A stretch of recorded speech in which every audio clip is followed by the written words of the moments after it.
Mau ke Medan nih dalam rangkaian Collaboration Creative City kota kedua. Kita akan belajar bersama di situ. Kita akan men-challenge. Bersiap-siap berkolaborasi. Ada box kitos juga nanti. Sampai jumpa ya.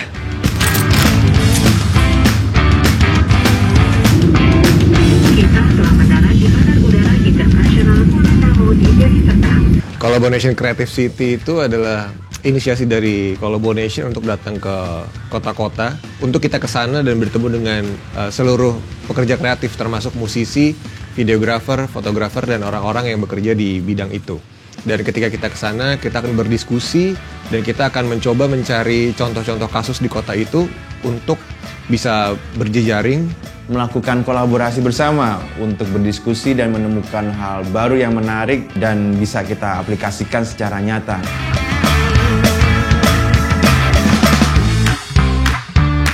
Di video sebelumnya, kita sudah membahas tentang strategi marketing untuk sebuah band. Mulai dari memahami profil band, audiens, dan bagaimana mengemasnya agar didengar oleh banyak orang. Tapi di video kali ini, gue pengen berbagi pengetahuan gue bagaimana visual itu bisa menjadi support utama untuk strategi marketing sebuah bandnya. Visual dan musik menurut aku berhubungannya sangat relevan. Ketika aku membuat musik, ketika aku bisa memvisualkan itu sebagai gambaran apa, itu kayaknya lebih nyata lah. Itu dua hal yang sebenarnya memang bisa dipisahin, tapi kalau bisa disatuin bakal lebih bahaya. Peran visual di sini sangat penting untuk membentuk image dari band tersebut. di video ini kita akan belajar bagaimana membuat citra sebuah band dengan tahap 1. Mengenal profil band tersebut, kemudian 2. Memahami karyanya, dan ketiga, menentukan simbol-simbol yang akan kita pakai untuk memperkuat pencitraan band tersebut.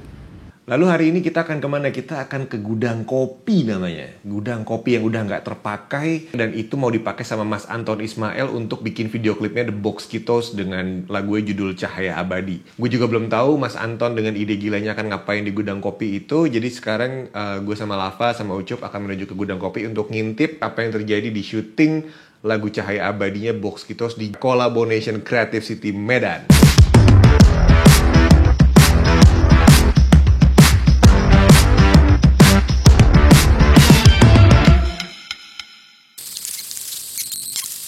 Melihat Box Kitos, sebuah band psychedelic dari Medan.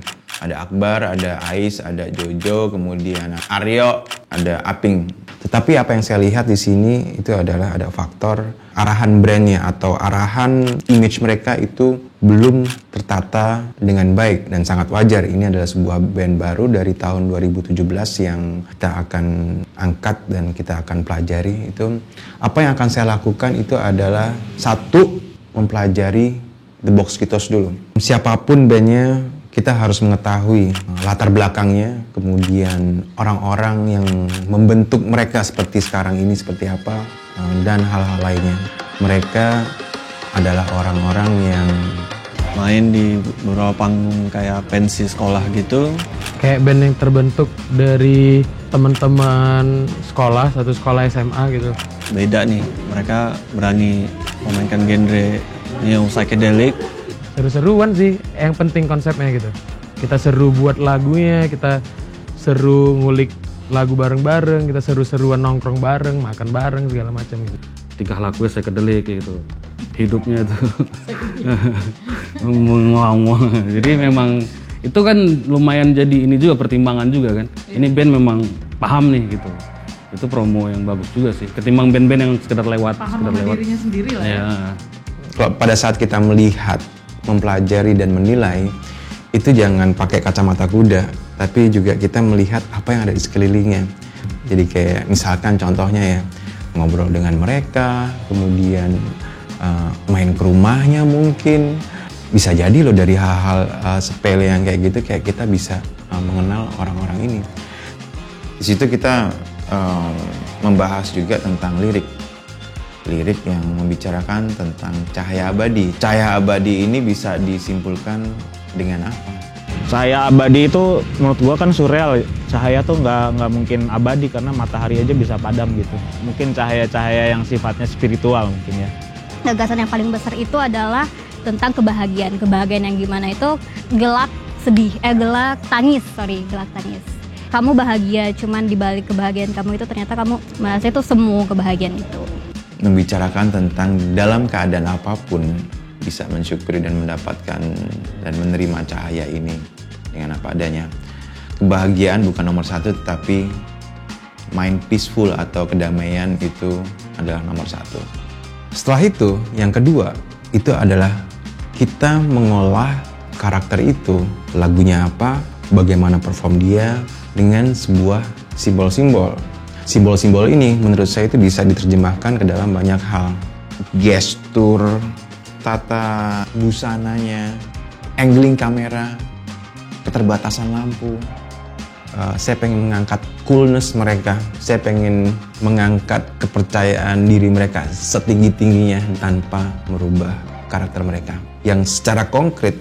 Mau kemana, Bud? Ke mana nih? Thrifting, pajak melati. Kita mau ngubah fashion pasar jadi fashion kelas psychedelic. Ngomong. Mungkin ada di balik tim yang emang nggak, ya udahlah pakai aja kita bebasin sama si talent gitu. Tapi pengen juga ngasih tahu ke orang sih, maksudnya itu juga penting loh, karena itu sebagai nambah value mereka gitu.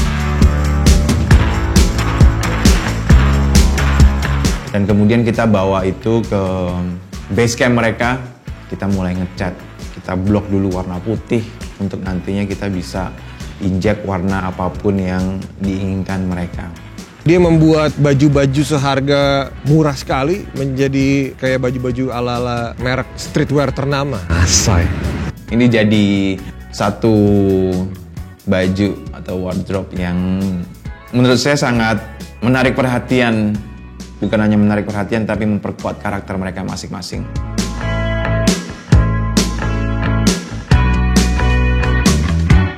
Kayak adonan. Tinggal digoreng aja. Aryo goreng tepung. Bukan cuma sekedar oke, kalian bikin video klip di sini hari ini, enggak seperti itu, tapi lebih kayak udah box kitosnya dipikirin wardrobe-nya seperti apa. Jadi yang dibikin nama Anton Ismail di Collaboration Creative City Medan ini bukan seada-adanya, tapi sebaik-baiknya.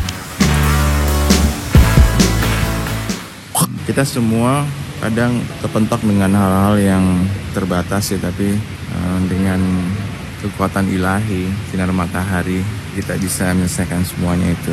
Ya, natural, camkan itu. Wah, ini Pak E seneng banget nih dapat lokasi kayak gini, gua rasa ya. Ini Pak E banget nih pasti nih. Kalau dia suka bilang lokasi gua menentukan keliaran ide gua, biasanya dia bilang gitu tuh. Di sini cerita tentang cahaya abadi. Bagaimana yang menunjukkan cahaya abadi ini dari pintu gudang tersebut. Kemudian saya membentuk ceritanya seperti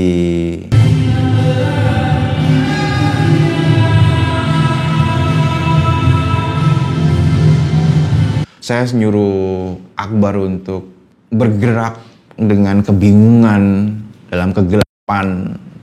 Itu simbol dari bagaimana dia mencari cahaya, yang akhirnya dia mendapatkan cahaya.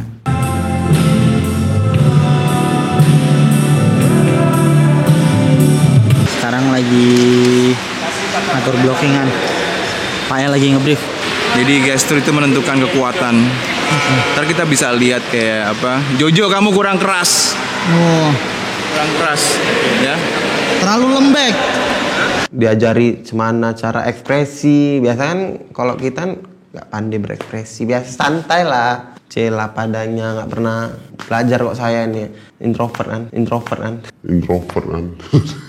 Dari gestur-gestur itu kita bisa membentuk cerita. Kekuatannya di situ. Kita ada ruangan di gudang kopi tanpa props apapun keterbatasan kita ini ya. Pre-production meeting Anton Ismail buat box kitos. Konsep ini bukan hanya dibentuk oleh saya, tapi juga peserta workshop. Ada satu ide yang cukup brilian dari mereka, itu adalah memasukkan ekspresi tiap personil band. Ada ekspresi nangis, sedih, gembira, terbahak-bahak, apapun itu.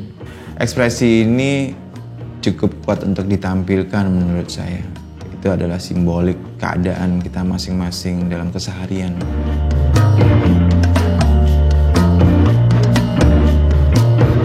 Jadi salah satu yang ngasih ide itu adalah Dame, dan gue sengaja untuk encourage dia, ayo maksud lo gimana? Coba dong direct. Dan di situ saya ngajarin mereka untuk bagaimana menjadi cermin. Kalau orang ini pengen ketawa, ya lo harus ketawa.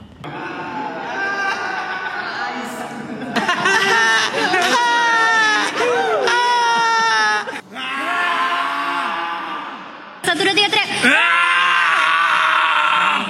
Kita sangat menyukai energinya Pak E sih gitu. Bagaimana Pak E ketika sudah terjun di lapangan dan bisa menghidupkan di sekitarnya gitu, menghidupkan energi yang di sekitarnya. Mendirect itu bukan hanya memberikan arahan, tapi juga membentuk keadaan sehingga kita itu masuk ke dalam peran kita.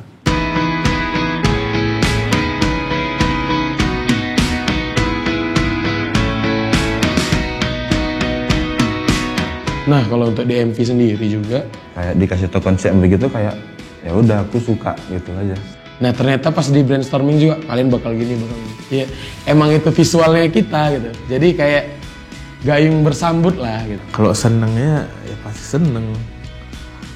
Makannya enak. Sate kerang. Gimana ya, mereka tuh oke-oke aja ya, makanya di sini nih. Yang kita harus ingat bahwa mereka pemain musik, bukan pembentuk sebuah image ya. Iya, bukan berarti mereka tahu ya kan. Tapi di sini tugas saya harus terus menggali secara objektif. Ini bukan tentang apa yang saya mau, tetapi tentang menyatukan dua spirit ini, The Boxkitos dengan saya sebagai mentor atau sebagai pembentuk image mereka dalam sebuah musik klip. Oke, bawah. Oke, siap. And cut. Okay guys, it's a wrap.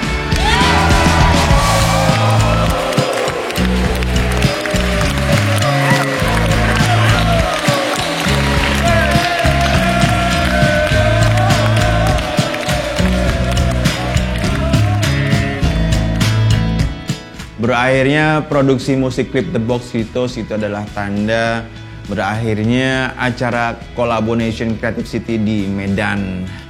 Gue seneng banget gue bisa belajar dari kolaborasi teman-teman di Medan. Mungkin mimpi-mimpi yang mungkin kita capai ada berhubungannya dengan knowledge yang kita dapat juga.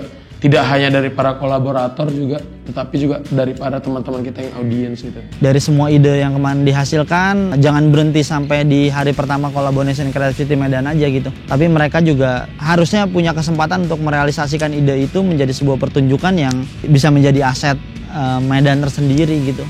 Jadi aku rasa ini sangat-sangat berharga ya, untuk kegiatannya, untuk momennya juga, untuk materi-materi yang diberikan juga. Tetap maju, berkembang, berkolaborasi, dan menemukan hal baru lagi.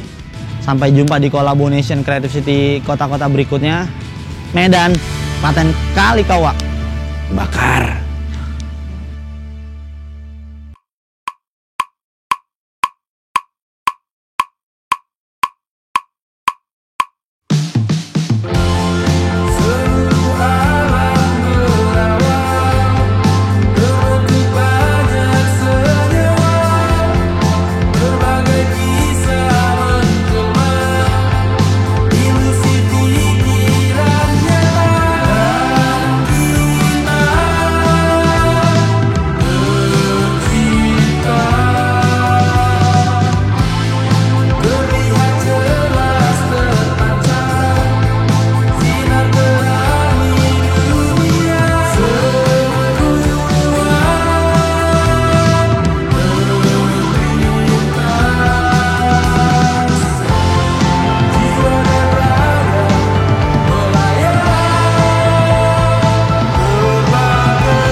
I can